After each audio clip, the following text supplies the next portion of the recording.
Ici Sylvain Saint-Don, accompagné d'André Lachance de Baseball Canada. André, dans tous les sports maintenant, on parle de littératie physique. Qu'est-ce que c'est? C'est une super question d'actualité. On en parle beaucoup, non seulement dans notre sport à nous, mais dans la majorité des autres sports aussi. La meilleure façon de te l'expliquer, c'est d'y aller avec ce qu'on vous présente ici.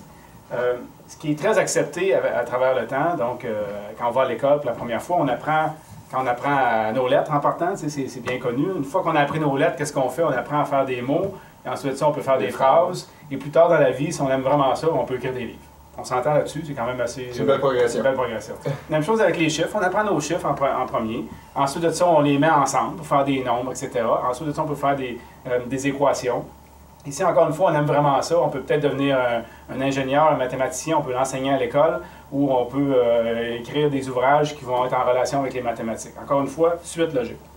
Même chose en musique. On apprend nos do, ré, mi en partant. On met ça ensemble, après on fait des séquences, évidemment, des gammes. Et puis ensuite de ça, on est capable de faire des chansons. Puis si on aime vraiment ça, bien, peut-être qu'on peut devenir marimé, peut-être. Un musicien, etc. Ou un chanteur, etc. Mais du point de vue physique, comment ça se passe? Au point de vue physique, ça reste encore quelque chose qu'on doit vendre aux gens. Ça, c'est bien accepté à l'école, c'est bien accepté que les gens passent à travers ça, puis personne ne se pose des questions. Mais au niveau physique, c'est encore la même chose, qu'on doit encore le vendre. Donc si on regarde au niveau physique, la meilleure façon de le faire, encore une fois, c'est qu'on doit d'abord et avant tout, développer des habiletés de mouvement fondamentaux. Donc, on parle de sautiller, rouler, les enfants en font au parc à tous les jours, de gambader. Donc, je comprends bien, André, le sport comme tel serait plus le musicien, serait plus l'ingénieur, l'athlète d'élite serait plus ici. Donc, le sport, c'est un continuum. Là. Mais il y aurait quelque chose qu'on partirait à partir de... Et puis souvent, on ne le fait pas. Donc, on essaie de développer les mouvements fondamentaux de base. Ensuite, on les met en séquence.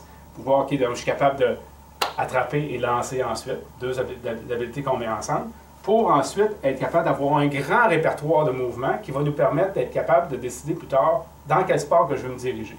Parce qu'on se rend compte maintenant que la majorité de nos athlètes, qui sont des athlètes avec succès, peu importe le sport, sont des athlètes qui sont multisports, qu'en grandissant, ils ont été capables de toucher à tout, ce qui ont fait d'eux des athlètes plus complets. Et c'est souvent le bout qu'on oublie dans notre progression. Donc, on veut développer des athlètes qui vont être compétents, qui vont être confiants, qui vont être capables d'exécuter une grande gamme de mouvements fondamentaux pour ensuite leur permettre de faire les choix nécessaires. Tout à fait logique. Et si on s'adresse à nos entraîneurs qui sont en interaction avec des jeunes athlètes, qu'est-ce qui pourrait être fait pour optimiser ce département-là avec les jeunes? Toute la partie échauffement, toute la partie avant-match, bien, on peut aller chercher des mouvements, même si ce n'est pas des mouvements qui sont en relation avec le baseball, mais en relation avec le monde du sport, la motricité, etc. Puis ne pas avoir peur d'aller au-delà également, même si nous, on a une saison estivale, il ne faut pas oublier, on est dans un sport nordique. Tout ce qui s'appelle activité sur la neige, il faut quand même en faire la promotion aussi. Que ce soit sur la neige, sur la glace, ça fait partie de notre réalité québécoise, canadienne également. Il faut regarder dans l'eau également, sous l'eau.